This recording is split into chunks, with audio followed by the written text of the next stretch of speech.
Last time we spoke about the beginnings of Operation Watchtower, the invasion of Tulagi, Gavatu, Tanambogo, and Guadalcanal. Major General Vandegrift sent Brigadier General Rupertus with the first raiders to smash Tulagi, Gavatu, and Tanambogo, as he himself led the men of the 1st Marines to take Lunga Point's airfield on Guadalcanal. Guadalcanal would prove to be less eventful in the beginning compared to that of Tulagi, Gavatu, and Tanambogo. The men under Rupertus would fight bitterly to seize the 3 islands and paid dearly in casualties. It was all to just be an appetizer for what would become the norm of island-hopping warfare for the rest of the war. Now, while the Americans took the Japanese by complete surprise with the commencement of Operation Watchtower, the IJN would quickly make plans for a grand retaliation to knock the Americans out of the Solomons. Midway may have hurt them, but the IJN were still ready for a good fight. This episode is the Battle of Savo Island.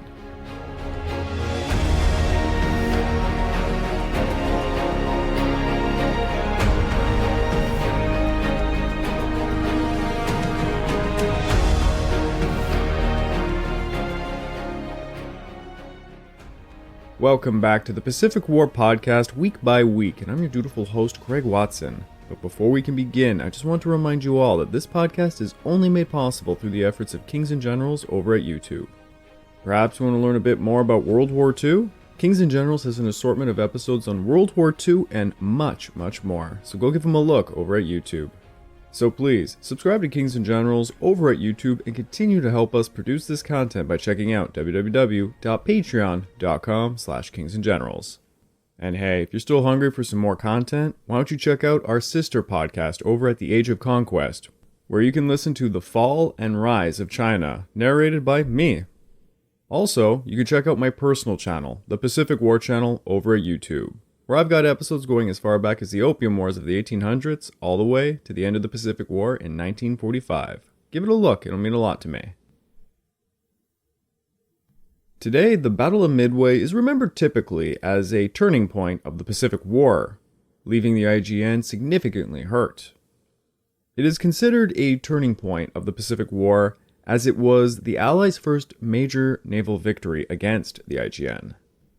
However, the Japanese would continue to try and secure more territory, and the United States would not move from a state of naval parity to one of supremacy. The IJN still was top dog in the Pacific. What really was a turning point was the Allied switch to the strategic initiative, as we see with the commencement of Operation Watchtower. Now the Allies were taking on large offensives, but honestly, if you hear someone say the Battle of Midway was the turning point of the Pacific War, myself and quite a lot of historians would argue this is not the case.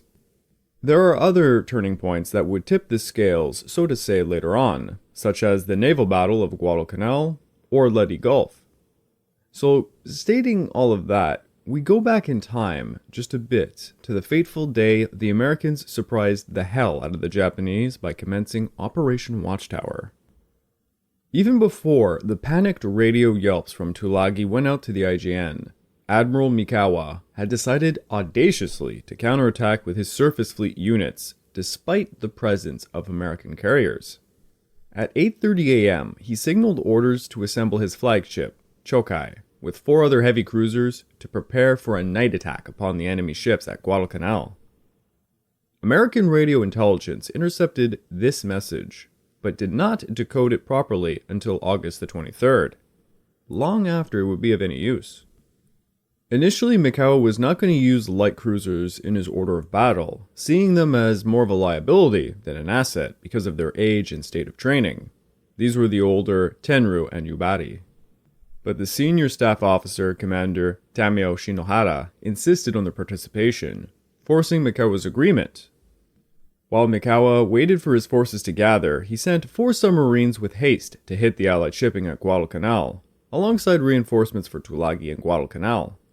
The 17th Army offered its confidence that they could easily expel Americans from the Lower Solomons. Mikawa gathered a unit of 519 sailors with rifles and machine guns aboard the Meyamaru and Soya, and sent them along their way. However, he would be forced to recall them on August the 8th, when he learned of the strength of the American landings. Unfortunately for the Meiomaru, as she turned away around 14 miles west of Cape St. George, the USS S-38 submarine captained by Lieutenant Commander Henry Munson saw her and managed to hit her with a torpedo, killing 373 men. During the morning of August the 7th, Mikawa and his fellow staff contemplated the dangers and merits of hitting the Americans. The presence of American carriers and the absence of reliable naval charts proved quite dangerous. They hoped the 25th Air Flotilla would be capable of dealing with the carriers. They also had concerns about their potential striking force. 4 ships out of the Cruiser Division 6 constituted an experienced team, but none of the other ships had worked together before. Many of the staff felt they lacked enough destroyers, but none of these factors deterred Mikawa from grabbing command of the venture at the offset. Mikawa departed Rabaul around 7:40 p.m. on August the 7th, taking direct command of the striking force that comprised of 5 heavy cruisers, the Chokai, and Admiral Goto's 4 cruisers of the 6th Cruiser Division, the Oiba, Furitaka, Keiko, and Kunigaza, 2 light cruisers, the Tenru and Yubai, and the single destroyer, the Unagi. During his advance towards Guadalcanal, Mikawa would launch a search with his cruiser floatplanes, gathering a competent amount of information that would further be aided by reconnaissance from land-based planes and the work of Japanese observers around Tassafaronga. Mikawa's reconnaissance aircraft flew missions from the 7th to the 8th, searching vainly for the American carriers. However, they were hiding unexpectedly under clouds southwest of Guadalcanal. The reconnaissance found 27 transports, several destroyers off Guadalcanal, as well as 3 heavy cruisers, 13 transports, and several destroyers just off Tulagi.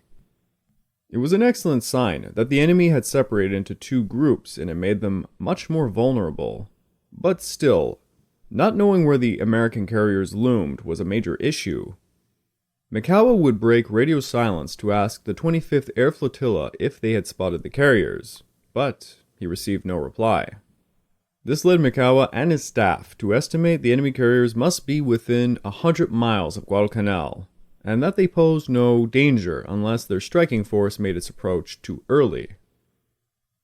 At 4 p.m., his striking force was heading south, just left of the Bougainville Strait, entering New Georgia Sound.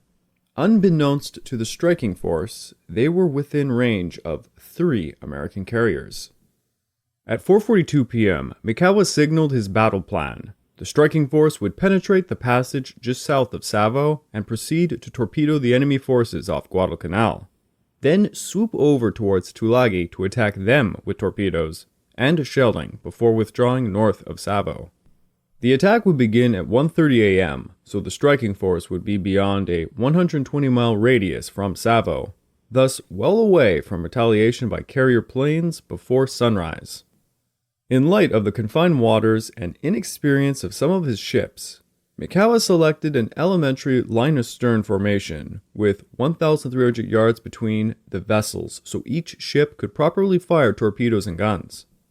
It was a calm voyage down the New Georgia, and Mikawa's radio men were eavesdropping on a lot of American carrier plane traffic. But as the night grew darker, the chatter petered out, indicating that the aircraft were on board their carriers.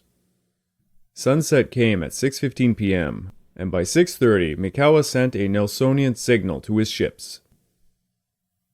In the finest tradition of the Imperial Navy, we shall engage the enemy in night battle. Every man is expected to do his utmost. Now over on the American side, the admirals devised a multi-layered defense for their landing units. They had expected early detection and were relying on the carrier planes to patrol the area and be a threat to any IJN ships venturing towards Guadalcanal. Picket destroyers equipped with radar would guarantee no hostile force could near Savo Island at night without alarms being sounded, and close screens of cruisers and destroyers would provide the last line of defense. Then, within a 48-hour window, Mikawa turned all of these plans to ashes. The Allied air search was divided into a west group under MacArthur and an east group under Gormley.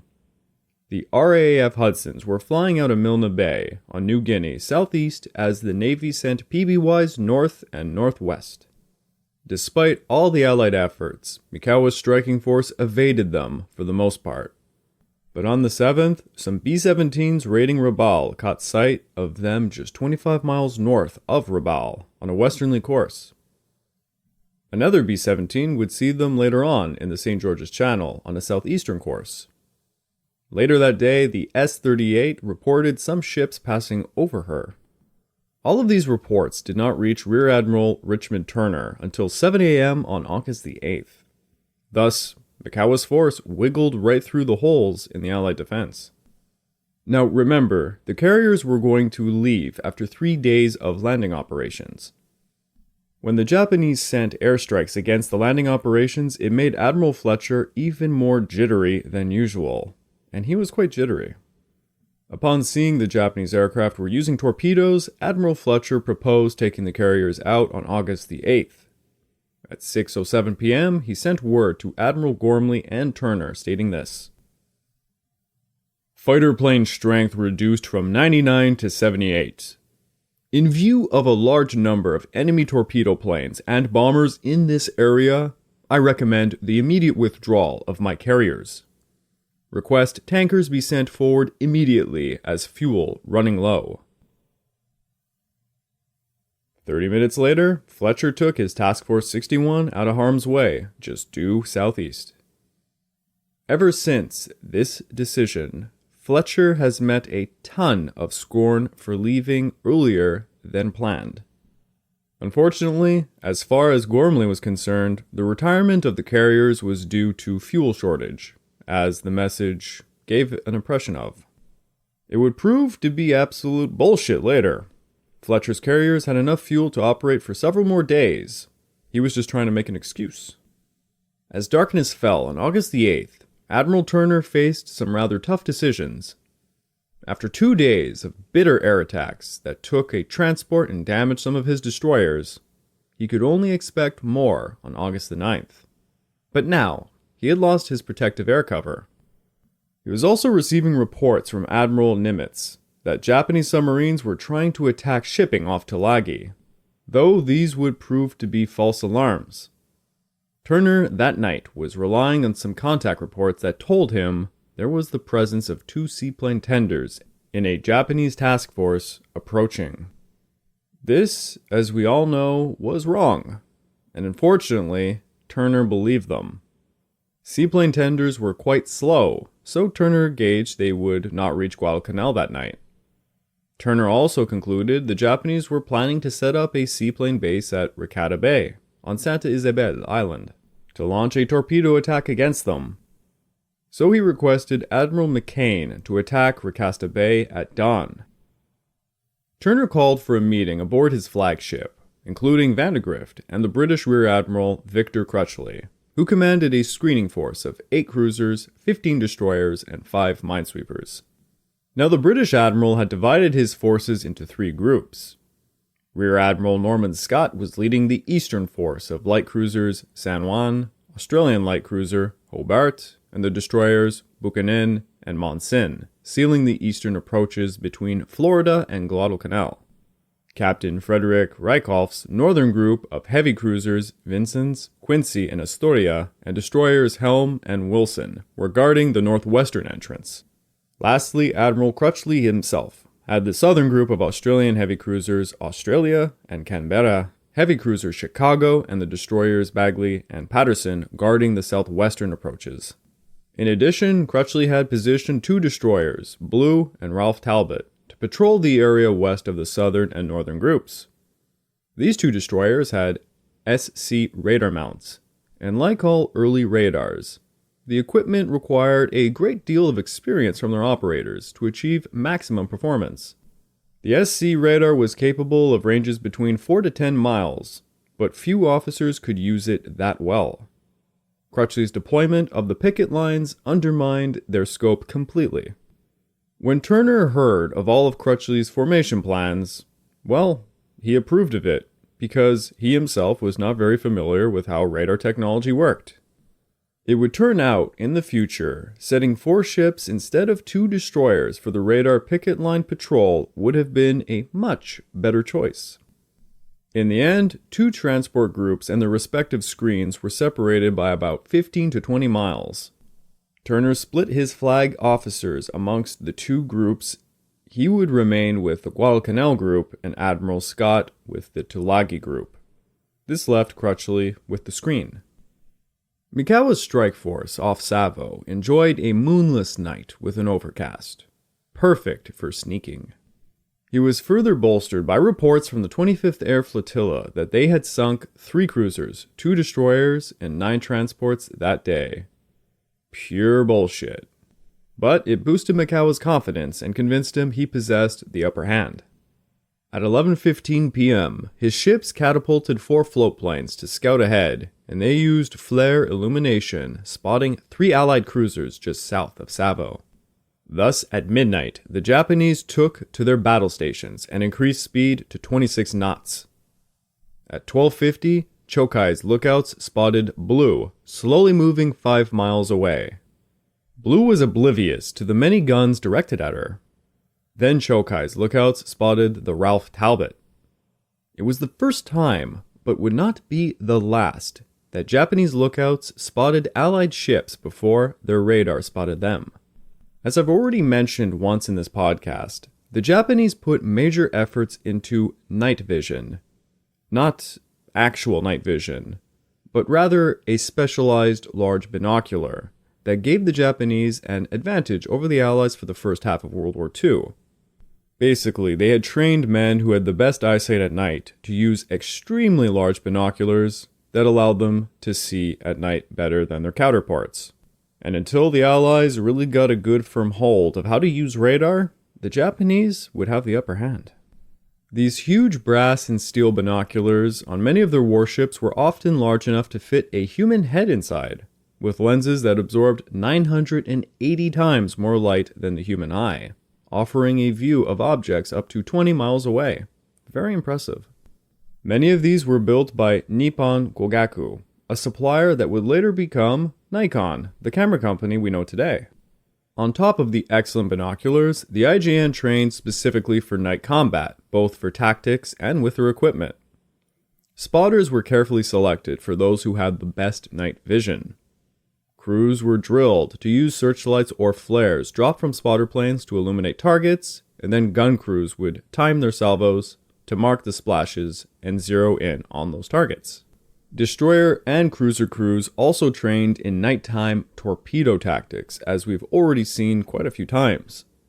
The Type 93 Long Lance torpedo proved to be one of the IJN's most deadly night weapons. Before the widespread introduction of US fire control radar, and the tactics and doctrine to exploit it, this night fighting training was a crushing tactical advantage for the Japanese. During the 1930s and the 1940s, while the US and Britain focused on developing radar, the Japanese largely ignored the new technology, believing in their superiority in the optics of binoculars, which led them to think they didn't really need radar. Until the middle of 1943, the trained Japanese lookouts on just a decent starry night could spot an American ship equipped with radar before a blip appeared on the radar screen. But eventually, as American search radars would get better, they would begin to outsee the Japanese night binoculars, and thus radar proved to be the real cutting-edge technology of naval warfare during the Pacific War. Back to the battle, Mikawa shaped a series of courses to hide his movements. Then, at 1:30 a.m., he ordered all ships to attack and increased the striking force speed to 30 knots. Right around this time, Unagi became detached from the formation and lost sight of her sister ships ahead of her. Unagi hauled west to probably avoid running right into the enemy. A minute after the call to attack, Chokai saw a cruiser to port. This was the Jarvis, which had been crippled by a Betty early that day and was limping out of the area. Pressing his luck, Mikawa held fire, despite being very close in range, as the Furutake seized the opportunity to fire torpedoes at Jarvis unsuccessfully. 2 minutes later, Chokai saw 3 cruisers 12,500 yards off her starboard bow, forcing Mikawa to order independent firing. Chokai's commander, Captain Hayakawa, cried out to fire torpedoes to starboard. 4 long-lance fish fired out as Chokai's lookouts reported seeing the flagship Vincent's to the northeast. Chokai then broke the silence by firing a salvo at Canberra, and soon after, flares blossomed over the transports off Guadalcanal, illuminating the southern group. Aboard the Allied screening ships were some very exhausted sailors. Ralph Talbot was the first to see a float plane low over Savo, heading east towards Tulagi, as she broadcasted, "Warning! Warning! Plane over Savo, heading east." That message never reached the southern group because they lacked TBS radios. At 1:43 a.m., a lookout in Canberra's crow nest faintly made out a ship just 4,500 yards away. It was most likely the Chokai. Then, 30 seconds later, the lookout spotted torpedo tracks as 2 ships suddenly materialized on her port bow just a few thousand yards away. Flares illuminated Canberra as Chokai began shelling her, and the Furitake quickly followed suit with guns and torpedoes. A minute after, Oba added her guns and fired 3 torpedoes at Canberra. Then Kaiko joined in firing on Canberra and the Chicago. Within 4 minutes, Canberra sustained 24 hits from 5 enemy ships. Her boiler rooms were knocked out, killing all of her power for armaments, pumps, and firefighting equipment. Shells smashed her 4-inch gun deck and sliced open her deck crews before they had a chance to fire back. Her torpedo crews fared a little better as shells hit her hull, quickly listing her to 30 degrees. By 1:50 a.m., Canberra was coasting to a halt with a bonfire atop of her. The Chicago watched in horror as Canberra was battered and torpedoes were chasing Jarvis. Chicago turned hard to starboard, seeing torpedoes coming her way, but at 1:47 a.m. a torpedo from Keiko smashed right into Chicago's starboard bow. Then a second thudded against her, but failed to explode. Yes, that sometimes happened to the Japanese as well. Even the long-lance torpedo could have duds. Despite the numerous flashes of enemy guns, the Chicago crews could not fix their sights on any particular target. A pair of star shells remedied this problem just before a shell pierced her main mast and exploded her forward funnel, wounding 13 men and killing 2. By 1:49 a.m., Chicago observed Patterson locked in action with enemy ships and joined her with her 5-inch guns, landing a hit on the Tenru, killing 23 and wounding 21. Chicago then swept her 2 searchlights, revealing only empty sea. Captain Bode kept Chicago standing to the west as the battle edged south of Savo. To make matters worse, he did not even report his encounter. At 1:49, Destroyer Bagley saw the enemy and fired 4 torpedoes, missing with all of them. Meanwhile, Patterson of the Southern Group sighted an enemy ship at 1:46, most likely the Furitaka, and sounded general quarters. She also tried to signal Canberra and Chicago by blinker light, stating, "Warning, warning, strange ships entering harbor." As Commander Walker was about to yell and order the crew of Patterson to fire torpedoes, his voice was washed over by Patterson's guns going off. Patterson had begun a duel with the Tenru and Yubari, using her searchlight to illuminate her enemy and zigzagging to avoid the enemy salvos. At 1:48 a.m., an enemy shell knocked out 2 of her 5-inch guns, starting a fire and killing 10 men. The Japanese thought she was sunk, but Walker's crews managed to put out the blaze and a minute later was hurling 5-inch Defiance at the 2 enemy ships. While the duel went on, Patterson's gun crews noticed enemy cruisers heading east, and they took a shot at one of them, the Kinugaza, at 1:56. Mikawa had demolished the southern group in roughly 7 minutes and saw the northern group when his formation unintentionally split in 2. Following Chokai was Oba, Keiko, and the Kinugaza, heading east. Chokai fired 4 torpedoes towards Vincent's at just 12,000 yards away before turning to engage the northern group. Meanwhile, Canberra lurched across the original Japanese path, forcing the Furitaka to swerve hard to port. Most likely because of this, the other 3 Japanese ships followed Murataka, forming a western group. At 1:55 a.m., they got into formation to fire torpedoes, and Furataka took the lead by illuminating Quincy with her searchlights and began to open up fire. 3 minutes before the chaos had begun, the northern group led by Vincent had been performing a box patrol. The 3 cruisers' captains had been fast asleep when at 1:44 a.m., the crews began to literally feel underwater explosions. It was the Japanese torpedoes going off, but the crews shrugged it off as anti-submarine actions by the southern group. A minute later, they saw flares and heard gunfire to the south. Slowly they began to stir the crews. Captain Rykoff of Vincent's got to the bridge. From the bridge, no one could see the Canberra or Chicago being battered, but they could see the gun flashes. Rykoff rightly guessed the enemy to be a smaller force of ships using 5.5-inch guns. He was receiving no contact reports from the southern group, so he appraised the situation as a Japanese light unit in battle with the southern group. He also reasoned this might be a decoy to lure him away from the northern passage, so Rykoff decided to increase speed to 15 knots, but to allow the situation to develop further. It was around 1:50 a.m. when suddenly searchlights from the southeast illuminated his 3 cruisers of Astoria, Quincy, and Vincent. He assumed it was the southern group, and he began to send radio signals asking them to stop illuminating him. Then, shells began to fall all around his ships. Chokai's lights were latched onto Astoria, and Admiral Mikawa noted with pleasure that her guns were well trained upon her as he ordered, "Commence firing."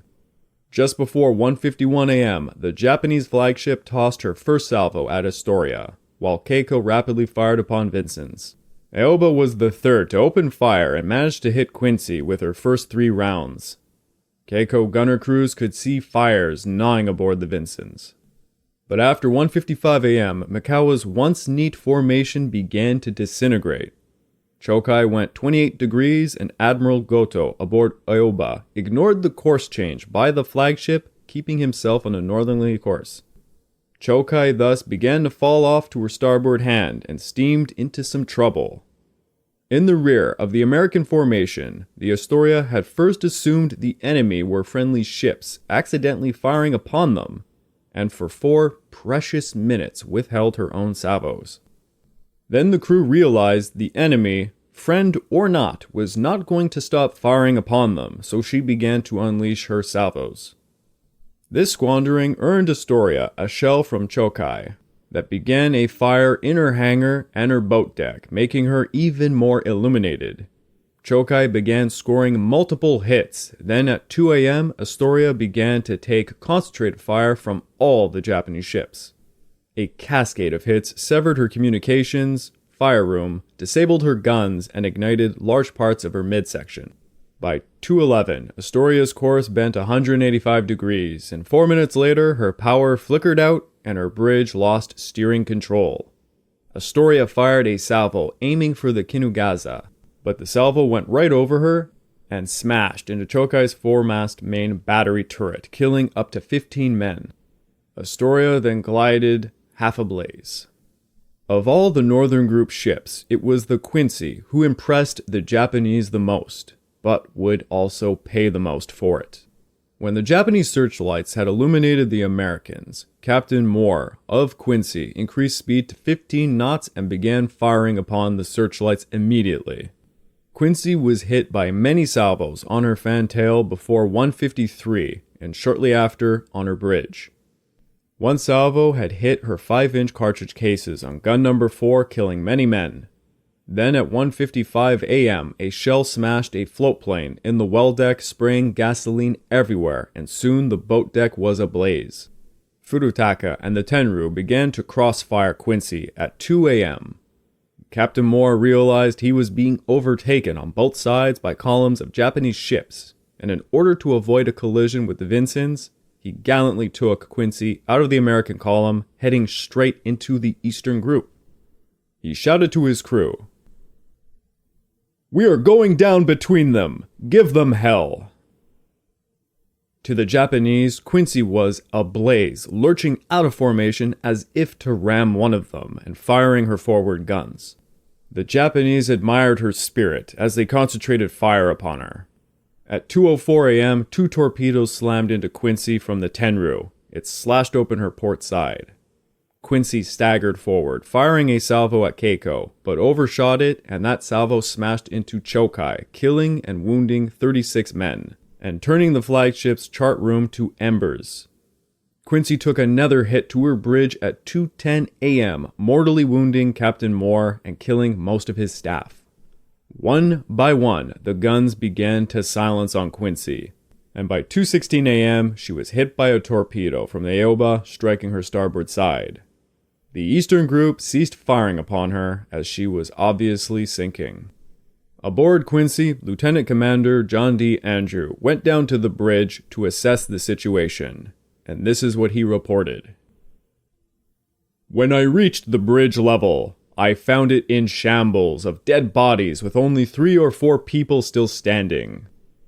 In the pilot house itself, the only person standing was the signalman at the wheel who was vainly endeavoring to check the ship's swing to starboard to bring her to port.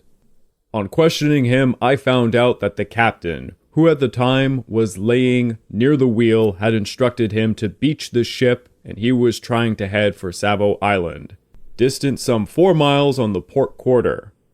I stepped to the port side of the pilot house and I looked out to find the island and noted that the ship was heeling rapidly to port, sinking by the bow. At that instant, the captain straightened up and fell back, apparently dead, without having uttered a sound other than a moan." The survivors of the Quincy began to run for the lifeboats, and by 2:38 a.m., Quincy began to sink into the waters, giving them a new name, Iron Bottom Sound. Vincent suffered many hits at the offset of the battle, and saw the Japanese Eastern Group trying to cross their T, so Rykov ordered and increased his speed to 20 knots. Vincent's gunners made a hit on Kinugawa's steering gear, with their second salvo causing the cruiser to begin wobbling. As Rykov was about to order the ship to make for 25 knots at 1:55 a.m., Chokai landed a torpedo hit on her port side. Furutaka and the Tenru concentrated fire upon her at 2 a.m., and then 3 minutes later, the Vincent was hit by another torpedo from the Yubari, hitting her number 1 fire room. A gunnery officer, Lieutenant Commander Robert Adams, informed Rykov they had lost all guns, so the captain tried to conceal his ship with smoke, but no surviving engineers were in position to carry out the order. Rykov still held hope it was not the enemy, but friendlies firing upon them, so he ordered a new set of colors hoisted. Oddly enough, this was met by 7 minutes of respite. But then at 2:13 a.m., Chokai's searchlights illuminated Vincent's, and after 3 minutes, salvos pummeled her. By 2:30 a.m., Rykov ordered abandoned ship, and the Vincent's went hissing over to her grave by 2:58 a.m. The destroyer Wilson saw the action of battle and began to open fire on Keiko's searchlight before shifting her fire upon the Aoba and the Chokai. Her gunfire provoked counterfire from the Chokai and the Tenru, but she would only suffer minor scratches and some shrapnel. Close by, the destroyer Helm received a message at 2:10 a.m. ordering all destroyers to rendezvous at a pre-designated area off Savo, so she proceeded there. The twin columns of Japanese warships were heading northeast when they ran into Ralph Talbot. The destroyer was on her southwest leg of a patrol when at 2:10 a.m. the Unagi illuminated her with a searchlight, showcasing the poor destroyer to the entire western group of Japanese cruisers. By 2:16 they began to open fire on her, and the Ralph Talbot's number 1 torpedo mount was hit. Lieutenant Commander Callahan ordered the ship to speed up and zigzag. In quick succession, the Yubari scored 5 hits on Ralph Talbot, disabling her guns, torpedo controls, radar, and killing 14 of her crew, including the ship's doctor. At 2:32 a.m., the enemy suddenly stopped firing and the searchlights went off. Turns out, the Western group received an order to retire. Ralph Talbot had a power failure and crawled closer to Savo, her repair crews working frantically. The Unagi had peeled out of the Japanese column at 1:43 a.m. and was heading west when she ran right into Jarvis. Unagi closed in close enough to see a large gaping hole in Jarvis's side as she opened fire at 1:55 a.m. She also launched torpedoes, but they failed to hit the ship. After 5 minutes of gunfire, Unagi went to hunt elsewhere. At 2:16 a.m., Mikawa consulted his staff, and although the Japanese had only suffered trifling damage and possessed 60% of their shells, their unit's formation was in serious disarray, and half of their torpedoes were gone. Mikawa and his staff estimated it would take 2 hours to reassemble and head over to hit the American transports, leaving just 1 hour left until daylight. They assumed the American carriers would be hastening northeast to smash them. If they left immediately, they could still anticipate an air attack, but would find the striking force already 120 miles up in the New Georgia Sound, and at that distance, they might manage to tug the American carriers within range of Rabal's torpedo planes. They were also confident they had won a great victory, and the IJA had already assured them that they would clean the stranded American Marines off Guadalcanal. So at 2:20 a.m., Mikawa ordered a retirement. Mikawa felt confident about their success, but many of his fellow captains did not. During the swing around the northern group, Captain Sawa emptied Kinugaza of her starboard torpedo tubes at the transports over 13 miles off Tulagi. 0 hits were scored. As Mikawa ordered the withdrawal, Captain Hayakawa of Chokai tried to persuade him to renew an attack to sink those transports. By 3:40 a.m., the striking force had reassembled and their crews had all shifted to anti-aircraft positions. Meanwhile, Commander Omae gathered reports of all the ships and concluded that they had sunk 5 Allied cruisers and 4 destroyers. As they sailed at 9:58, Mikawa detached Cruiser Division 6 without escort for Keving via the Bougainville Strait, while the other ships were going to make their way to Rabal. Cruiser Division 6 was triumphantly sailing away on the morning of August the 10th when Lieutenant Commander John Moore's submarine, the S-44, fired 4 torpedoes just 700 yards away, hitting the Keiko 3 times, sinking her within 5 minutes. Her sister managed to pick up all but 71 of her crew as they made their way to Kaving at 6:10 p.m. on a sour note. Canberra lay motionless with a sharp list with multiple fires. Destroyer Patterson came to her help, using 4 hoses and a hand pump to douse her fires. But it was of no use. By 5:15, Commander Walsh ordered abandoned ship. Admiral Turner gave the sad order to Selfridge to scuttle the ship, and in the typical American fashion, 4 torpedoes were launched at the stationary target, and only 1 hit, as the other 3 failed to explode. Those damn pesky torpedo problems. Canberra had to be shelled further until 8 a.m. when she finally sank. Astoria looked like she might survive, and her crews wrestled her fires and tried to repair her for hours. But secondary explosions began to occur, and eventually she sunk as well. Admiral Fletcher's carriers reversed course to go northwest at 1 a.m. while awaiting Gormley's verdict on their retirement. The first flash reports of the battle reached the task force by 3 a.m. Shortly after 3:30 a.m., Gormley ratified the withdrawal, and 30 minutes later the task force was heading southeast again. Captain Forrest Sherman of WASP asked Admiral Noy 3 times for permission to request permission from Fletcher for the air group who had trained for night operations to dash north with some destroyers to hunt down the enemy, but Noyes refused each time. According to Admiral Fletcher, he did not see a battle report until 6 a.m. Some of his staff implored him to turn back, but he refused them. Admiral Turner had observed the gunfires at around 1:45 a.m., whereupon he got the Guadalcanal transports to stop unloading.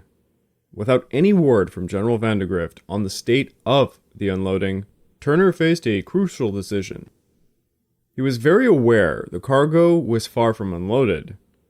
He knew of the surface action that had occurred, but there was an absence of attacks on his cargo ships. He decided to stay another day to unload, showing some real brass balls as he had no air cover. He informed Fletcher of his decision at 6:41 a.m. and added a plea for air support from the carriers. Fletcher never stopped for a moment, and Turner would receive his answer at 2:15 p.m. when he intercepted a message from Fletcher to Gormley. That message was when Fletcher abdicated the role of Expeditionary Force Command to Turner. Oof. During that morning, Turner gradually became aware of the situation. Canberra and Astoria were sunk, and no one could find Jarvis. Then he had to halt unloading at 8:40 because a report came in that Japanese bombers were sighted heading south. Admiral Yamada, commanding the 25th Air Flotilla, was anticipating contact with the American carriers, and he mounted a strike at 7:40 a.m., consisting of 16 Bettys and 15 Zeros. Instead of aiming the strike at the transports, he chose to hunt Jarvis, who was about 130 miles southwest of Savo. In what was to be her last fight, Jarvis clawed down 2 Japanese planes and damaged another 4 before she was sunk. On August the 9th, as the day faded, Turner gathered his depleted task force, and by sunset, they withdrew for Nomiya. The Marines were now alone. Mikawa won a spectacular but flawed victory at the Battle of Savo. He had sent a ill-assorted hogposh group of surface ships against a materially stronger enemy who had potential backing of aircraft. It was a stunningly aggressive and audacious attack that took the enemy by complete surprise. Mikawa believed in the IGN's superiority at night combat, and this paid off. He also really got lucky. However, the objective had been to smash the transports, and in this they had failed. And this invoked Admiral Yamamoto's ire. If Mikawa or Yamada's airmen had smashed the transports, it would have ended the campaign in the Solomon Islands right then and there. Many in the IGN, later on in the war, believed the obsession with a decisive naval battle doctrine is what made Mikawa miscalculate the situation and go for a surface fleet battle rather than follow up on the transports. This miscalculation was done by most of the IGN until 1944 when it was too late. The IGN failed to appreciate hitting commercial warships. They were always trying to knock out the enemy warships and thus gain control over areas. The Battle of Savo Island triggered a special investigation by the United States Navy, led by Admiral Arthur Hepburn. He interviewed Turner and Crutchley, alongside many other senior officers. Upon returning to the United States, he interviewed Captain Bode of the Chicago and Rykoff. Shortly after the interviews, Captain Bode killed himself. Hepburn would conclude the defeat at Savo Island was primarily because of the enemy achieving complete surprise. But he added a side note, at the end reading this. As a contributory cause, must be placed upon the withdrawal of the carrier groups on the evening before the battle. This was responsible for Admiral Turner's conference, which in turn was responsible for the absence of the Australians from the action. It was furthermore responsible for the fact that there was no force available to inflict damage on the withdrawing enemy.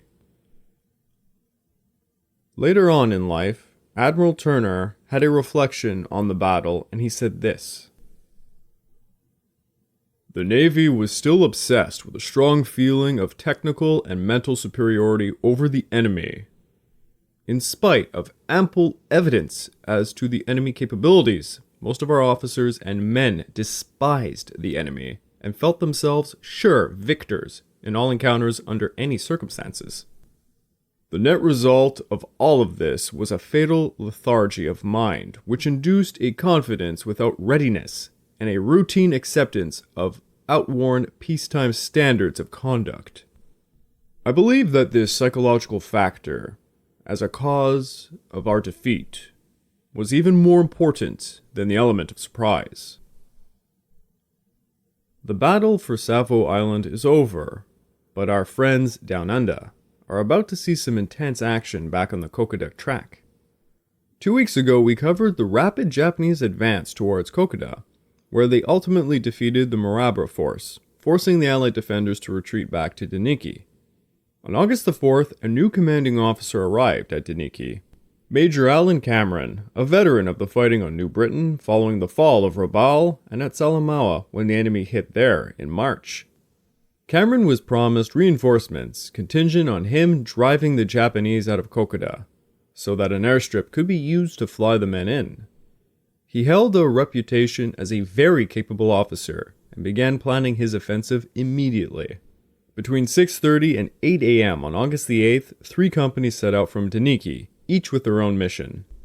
Company A, led by Captain Noel Symington, moved along a little-used track to circle around the Japanese occupying the Kokoda airstrip.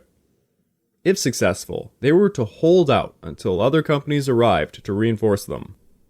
Company D would embark along a track heading northeast to set up an ambush along the main track from Buna to Kokoda, in order to stop additional enemy troops from moving on Kokoda.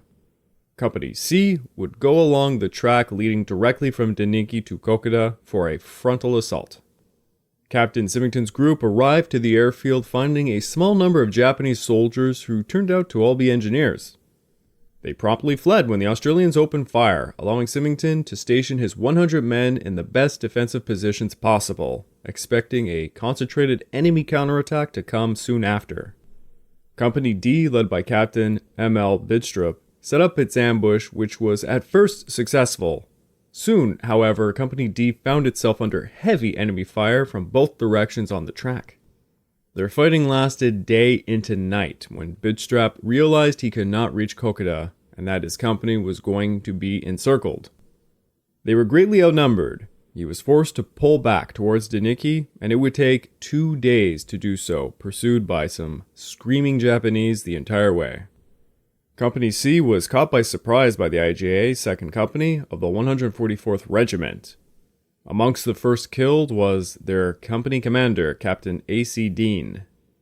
The Australians found themselves pinned down all day, unable to break through to Kokoda. Finally, after nightfall, they were forced to withdraw, and the Japanese chased them all the way back to Daniki. That evening, Colonel Tsukamoto learned to his great surprise the Australian troops had occupied the Kokoda airstrip. He was under the impression it was just a single platoon of the enemy, so he sent his weakest company along with a platoon and a battalion gun to dislodge them. The next morning, Company A reported to Cameron that they had occupied the Kokoda's airstrip and were waiting for the promised reinforcements. Cameron radioed General Morris asking him to send the troops, but Morris said they could only send them the following day. Cameron warned the general by then it might be too late. While Company A's Lance Corporal Sonopa was making his reports to Cameron, the Japanese had launched a day-long series of assaults on Company A at the airstrip. The battle raged as the rain poured. An Allied supply plane circled the airstrip but left when the pilot saw a large number of Japanese. He did not even bother dropping supplies on Company A, who were exhausted. Their food rations were all low, and so was their ammunition. Symington saw his mostly young and inexperienced troops suffering fatigue and hunger, and he was receiving no word from Cameron. So, he was forced to order withdrawal by 7 p.m. on August the 7th. He knew his small force could not hope to stop the larger enemy force, and Company A would reach the relative safety of a small village on August the 12th. The villagers roasted sweet potatoes for the famished men, and a patrol of the PIB met them to guide them to a place called Izurava, just a bit south of Daniki. There, at Izurava, they were able to tend to their wounded and rest. Meanwhile, at Daniki, the men could see Kokoda was again firmly in Japanese hands.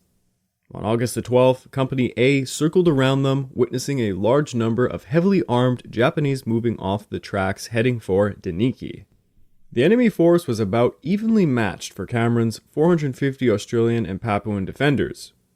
Colonel Tsukamoto launched his attack with a similar number of men, and the advantage was his, as he was able to choose where to poke at the defenders' perimeter. On the morning of August the 13th, the Japanese attacked a position occupied by Company E, and despite severe casualties, the Australians held the line for an entire day. It became clear Company E could not hold out against the Japanese with small arms. They were being met with mortars, machine guns, and a battalion gun. The shells rained upon them day and night, offering no rest.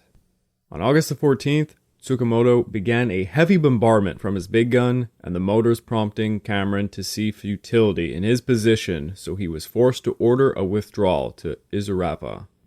The defenders fled in a hurry, abandoning large quantities of ammunition, equipment, and food.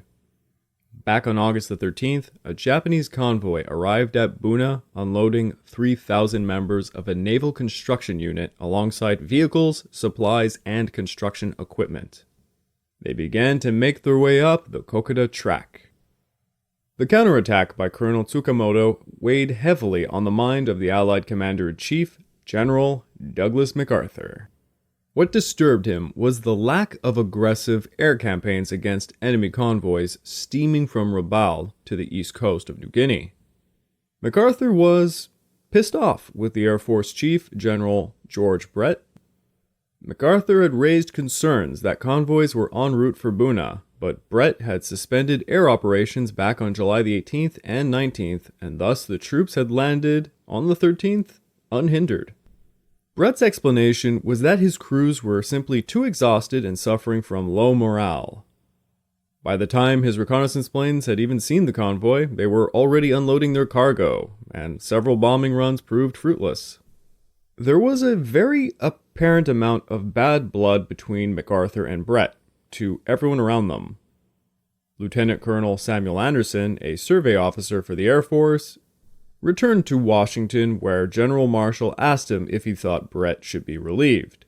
Anderson's response was this: "As long as General MacArthur and General Brett are the commanders in the Southwest Pacific, there is going to be no cooperation between ground and air, and I don't think you are going to relieve General MacArthur."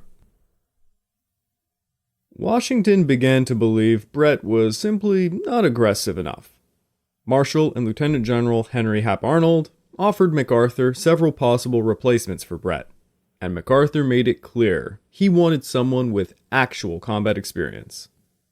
Everyone was quite surprised when he gave the unqualified Major General George Kenney the job. Although Kenney had flown 47 missions against the Germans in World War I, shooting down 2 aircraft, it was MacArthur once upon a time, when he was a chief of staff, who had suppressed Kenney's campaign for an independent air force from the army.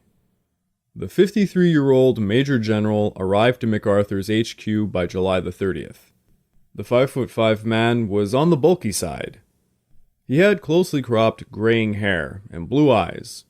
His most distinguishing feature was a jagged line across the right side of his chin, the result of an aircraft accident. One journalist, Claire Booth-Luce, described him as a bright, hard, scar-faced little bulldog of a man. Kenney spent his first hour with MacArthur hearing the man vent about how much he hated the Air Force in general, but particularly the Southwest Pacific Air Force. As far as MacArthur was concerned, Brett's air crews had done nothing right at all, and were, quote, "an inefficient rabble of boulevard shock troops whose contribution to the war effort was practically nil." Kenney proceeded to tell MacArthur, "I know how to run an air force, as well as or better than anyone else. I will be loyal to you, MacArthur, and that will produce results." MacArthur was impressed by this, and he patted the man's shoulders and told him, "George, I think we are going to get along together all right." Although Cameron's offensive to retake Kokoda had ended in defeat, he had indeed delayed the Japanese advance on Daniki, and he had surprised the Japanese commanders to such an extent that, coupled with the recent developments in the Southern Solomons, the invaders would decide to delay their Port Moresby offensive until the rest of General Hori's South Seas detachment, with the Yuzawa detachment attached, could arrive at the battlefront. Reinforced with an additional company, Cameron would continue to fight back the renewed Japanese attacks on August the 13th. On the morning of August the 14th, however, Tsukamoto finally managed to break through the Western Australian positions, so Cameron would have to order a hastily withdrawal towards Izarava, in which the men would leave behind most of their equipment and supplies. But this is the end for now, and in the next episode, we are going to resume our coverage of Operation Watchtower with the Battle of Tenaru. We'll also be heading back to the Gilberts to cover a bold raid on Makin Island. I would like to take this time to remind all of you that this podcast is only made possible through the efforts of Kings and Generals over at YouTube.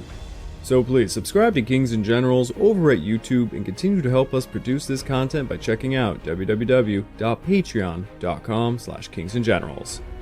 And hey, don't forget to check out our new podcast, narrated and written by me, the Fall and Rise of China podcast, part of the Age of Conquest series. And if after all that you are still hungry for some more Pacific War content, why don't you check out my personal channel, the Pacific War channel over at YouTube, where I cover everything Chinese and Japanese, beginning with the Opium Wars of the 1800s, going on to the end of the Pacific War in 1945. Give it a look, it'll mean a lot to me. The American and British Navy were served a nasty surprise by the audacious Admiral Quincy Mikawa, who won a great victory over a larger enemy force. However, as great as it was, Mikawa failed to hit the Allied transports. The boys down under were having a terrible time on the Kokoda track, but favor would soon favor the bold.